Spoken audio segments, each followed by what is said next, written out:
नमस्कार, मी कृपा सबका न्यूज अनकट मध्ये आपलं स्वागत करते। आढावा घेऊया देश विदेशातील टॉप 15 घडामोडींचा। कतारमध्ये फाशी शिक्षा सुनावण्यात आलेल्या 8 भारतीय नागरिकांची सुटका करण्यात आली। यापूर्वी भारताच्या राजनैतिक हस्तक्षेपानंतर कतारने माजी भारतीय नौदलाच्या कर्मचाऱ्यांची फाशी शिक्षा तुरुंगात बदलली होती। पंतप्रधान नरेंद्र मोदी यांच्या नेतृत्वाखाली भारत सरकारला हा राजनैतिक विजय मिळालाय। श्रीलंका आणि मॉरिशसमध्ये UPI सेवा सुरू होणार आहे। पंतप्रधान नरेंद्र मोदी यांनी आज ही सेवा या दोन्ही देशात लॉन्च केली आहे। यावेळी श्रीलंकेचे राष्ट्रपती रानिल विक्रमसिंघे आणि मॉरिशसचे पंतप्रधान प्रविंद जुगनाथ ही उपस्थित होते। इस्रो सध्या यावर्षीच्या आपल्या दुसऱ्या मोठ्या मोहिमेच्या तयारीत आहे। 17 फेब्रुवारी रोजी INSAT 3DS या उपग्रहाचे प्रक्षेपण करणार आहे। यासाठी श्रीहरिकोटा येथील सतीश धवन स्पेस सेंटरवर सर्व तयारी पूर्ण करण्यात आली आहे। यासाठी इस्रोचं GSLV F-14 हे रॉकेट वापरण्यात येणार आहे। जगभरातील टाळेबंदीचा परिणाम भारतीयांच्या नोकऱ्यांवरही होऊ लागलाय। आधीपासून आर्थिक संकटाचा सामना करत असलेली बजेट एअरलाइन्स स्पाइसजेट आपल्या हजारो कर्मचाऱ्यांना नारळ देण्याची माहिती समोर आली आहे। आर्थिक चणचणीमुळे त्रस्त असलेल्या कंपनी स्वतःवरील बोजा कमी करण्यासाठी कंपनी हे पाऊल उचलत असल्याची माहिती मिळते।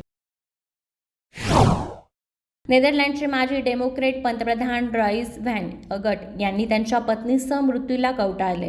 जेव्हा दोघांचा मृत्यू झाला तेव्हा त्यांचे हात एकमेकांच्या हातात होते। दोघांचेही वय 93 होते। दोघांनी एकत्र इच्छामरणाच्या माध्यमातून जगाचा निरोप घेतलाय। मार्क झुकरबर्गची सोशल मीडिया कंपनी मेटाने एक मोठा निर्णय घेतलाय। आता त्यांच्या सोशल मीडिया ॲप्सवर राजकीय सामग्रीच्या सूचना दाखवल्या जाणार नाहीत। याचा अर्थ युजर्सला सूचनांमध्ये कोणतीही राजकीय सामग्री दिसणार नाही, मात्र ते फॉलो करत असलेल्या खात्यांवर पोस्ट केलेली राजकीय सामग्री त्यांच्या फीडमध्ये दिसू शकेल। भाजपासाठी आदिवासी समाज हा वोट बँक नाही, तर ते देशातील शान आहे, असं पंतप्रधान नरेंद्र मोदी यांनी मत व्यक्त केले। ते मध्य प्रदेशमध्ये बोलत होते। भाजप स्वबळावर 370 जागांवर निवडून येईल असंही त्यांनी त्यावेळेस सांगितलं। आगामी राज्यसभा निवडणुकीसाठी भारतीय जनता पक्षाने उमेदवारांची यादी जाहीर केली। पक्षाने 14 उमेदवारांची घोषणा केली। भाजपने UPमधून 7 आणि उत्तराखंडमधून 1 उमेदवाराची नावे जाहीर केली आहे।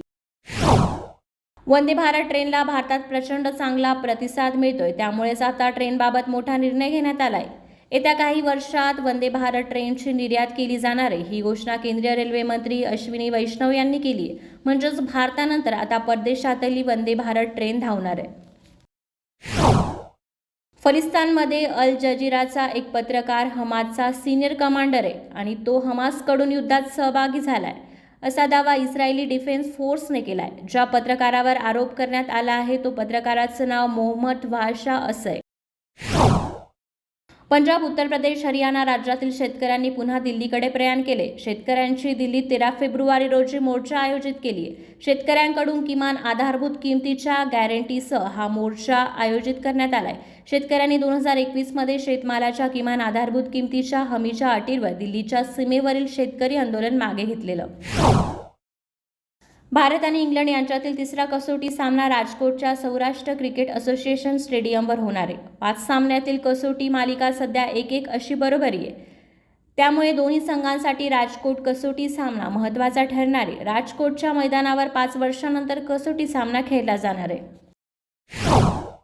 तामिळनाडूच्या अर्थसंकल्पीय अधिवेशनाला सोमवारी सुरुवात होताच प्रथेप्रमाणे राज्यपालांचं अभिभाषण नियोजित करण्यात आलेलं। हे अभिभाषण ही प्रथेप्रमाणे राज्य सरकारने नमूद केलेल्या मुद्द्यांवरच होतं। मात्र आपल्या अभिभाषणाच्या आधी आणि नंतर राष्ट्रगीत घेण्याची विनंती फेटाळण्यात आल्याचं सांगून राज्यपाल रवी यांनी आपलं भाषण अवघ्या काही मिनिटातच आटोपलं। देशातील 199 जिल्ह्यातील डिस्ट्रिक्ट ॲग्रोमेट युनिट्स बंद करण्याच्या केंद्र सरकारच्या निर्णयामुळे शेतकरी वर्गात खळबळ उडाली आहे। हे युनिट्स भारतीय हवामान विभाग आणि भारतीय कृषी संशोधन परिषद यांच्यातील सहयोगी प्रयत्नातून 2018 पासून कार्यरत होतं। शेतकऱ्यांना महत्त्वपूर्ण माहिती, हवामान अंदाज आणि कृषी हवामानाविषयक सल्ला देण्यासाठी हे विभाग सुरू करण्यात आलेलं। राहुल गांधी यांनी भारत जोडो न्याय यात्रा सध्या सुरू आहे, पण या यात्रेला ब्रेक लागण्याची शक्यता आहे। नियोजित वेळापत्रकापेक्षा ही यात्रा लवकर संपवण्यात येणार असल्याचा विचार काँग्रेस करते। याचं कारणही समोर आलंय. ही यात्रा या आठवड्यात उत्तर प्रदेशमध्ये प्रवेश करणार होती आणि 80 लोकसभा जागा असलेल्या राजकीयदृष्ट्या महत्त्वपूर्ण राज्यात 11 दिवस घालवणार होती. राहुल गांधींना लोकसभा निवडणुकीच्या प्रचारासाठी अधिक वेळ मिळेल. टॉप 15 मध्ये इथेच थांबूयात. पाहत रहा न्यूज अनकट. धन्यवाद.